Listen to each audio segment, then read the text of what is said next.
يا حسين حسين حسين يا حسين حسين حسين.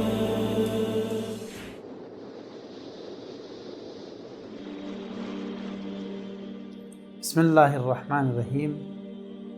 آج کا ہمارا موضوع ہے سامعین کے آداب مجالس.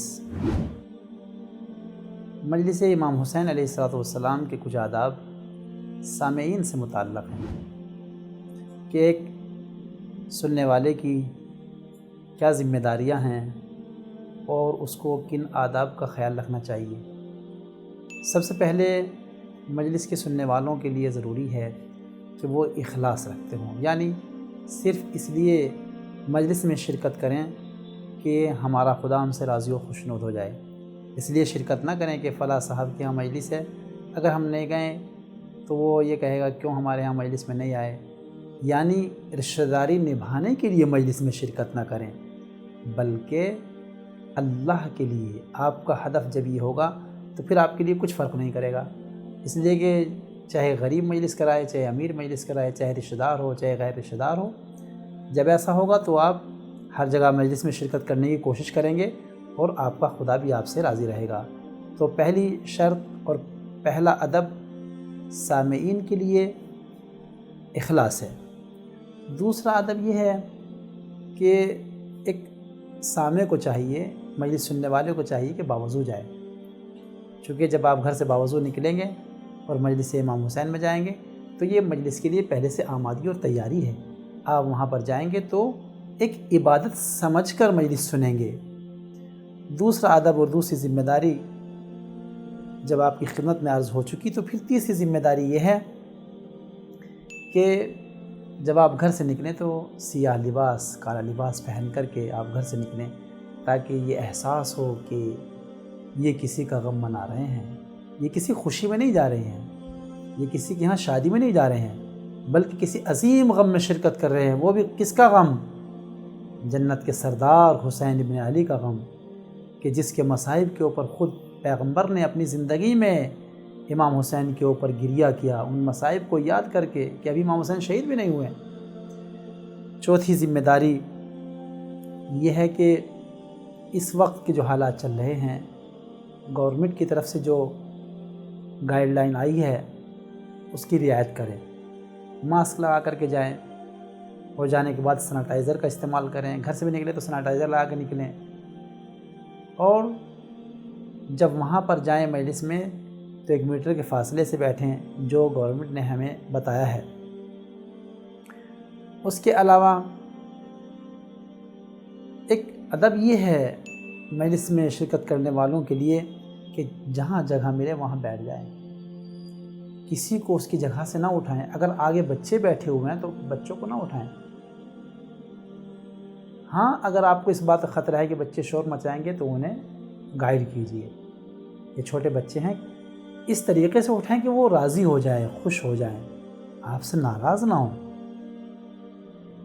جہاں جگہ ملے وہاں ہمیں بیٹھ جانا چاہیے. ایک ادب مجلس کا یہ ہے کہ آپ کا ہدف اور آپ کا ٹارگیٹ اپنے اندر چینجنگ لانا ہو، تبدیلی لانا ہو، اصلاح کرنا ہو اپنے نفس کی. ورنہ اگر ہمارا ہدف اصلاح نہیں ہے، ہم جیسے مجلس میں گئے ویسے اٹھ کے چلے آئے تو اس کا کوئی فائدہ نہیں ہے. چونکہ امام حسین کی مجلس ایسی ہونی چاہیے جو آپ کو بلندی بخشے، آپ کو معراج بخشے. اور امام حسین کی مجلس واقعاً معراج بخشتی ہے انسان کو. یہ خود ہماری کوتاہی اور ہماری غلطی ہے کہ ہم صحیح طریقے سے امام حسین کی مجلس سے استفادہ نہیں کرتے. اس کے علاوہ ایک ذمہ داری یہ ہے کہ جب مصائب امام حسین ہوں تو ہم آنسو بہائیں. اگر بالفرض ہمارے آنسو نہیں آ رہے ہیں تو ایسی شکل بنائیں، سر جھکا کر کے ہم روئیں، چلائیں، ولو آنسو نہ آئیں. اس کا سب سے بڑا فائدہ یہ ہوگا کہ اگر ہمارے آنسو بھی نہیں آ رہے ہیں اور ہم سر جھکا کے چلا رہے ہیں، ہم سر جھکا کے رو رہے ہیں، ہم سر جھکا کے آہ و نالہ کر رہے ہیں، تو جو ہمارے پاس بچے بیٹھے ہوئے ہیں وہ امام حسین کے اوپر گریہ کرنے کا درس سیکھیں گے. مجھے یاد ہے کہ ایک بستی میں ایک عالم دین آتے تھے. وہاں کی عوام زیادہ مصائب میں روتی نہیں تھی، خاص طور سے مرد لوگ. انہوں نے کہا کہ حتیٰ اپنا سر نیچے کر کے چلاؤ، تو چند سالوں کے بعد یہ نتیجہ ہوا کہ چھوٹے چھوٹے بچے بھی رونا شروع کر دیا، چھوٹے چھوٹے بچوں نے، اور اب جوان اتنا روتے ہیں کہ واقعاً ایک فرہنگ بن گیا ہے رونے کا، ایک کلچر بن گیا ہے۔ امام حسین کے غم میں رونا کوئی آسان بات نہیں ہے، عظیم ثواب کا حامل ہے۔ اس کے علاوہ بچوں کو شوق دلائیں، تشویق کریں مجلس امام حسین علیہ السلام میں آنے کی۔ البتہ چونکہ آج کل کا ماحول ایسا نہیں ہے، چونکہ گورنمنٹ کی طرف سے ممنوع ہے، لیکن آئندہ سال یا وہ بچے جو جوان ہیں جن کے لیے پابندی نہیں ہے، اگر وہ تمام اس تہذیب کے ساتھ اور اس تمام گائیڈ لائن کے ساتھ آتے ہیں کہ جو ہمیں بتائی گئی ہے، تو کوئی حرج نہیں ہے۔ انہیں تشویق دلائیں، نوجوانوں کو تشویق دلائیں۔ سامعین کی ایک ذمہ داری یہ ہے کہ شروع ہی سے مجلس میں جانے کے بعد بیٹھ جائیں، شروع ہی میں مجلس میں جا کر کے بیٹھیں۔ بعض ہمارے نوجوان کیا کرتے ہیں کہ اس وقت امام بارگاہ میں داخل ہوتے ہیں کہ جب ماتم ہونے لگتا ہے، اور یہ ایک بہت بڑی تباہی ہے۔ کیوں؟ اس کی وجہ یہ ہے کہ دیکھیے، ہم ماتم میں جا رہے ہیں جہاں صرف ہمیں سینہ زنی کرنی ہے، لیکن ہم مجلس میں نہیں جا رہے کہ جہاں سے ہماری فکریں بدلتی ہیں، فکروں میں چینجنگ آتی ہے، جہاں پہ دینی احکام بیان کیے جاتے ہیں۔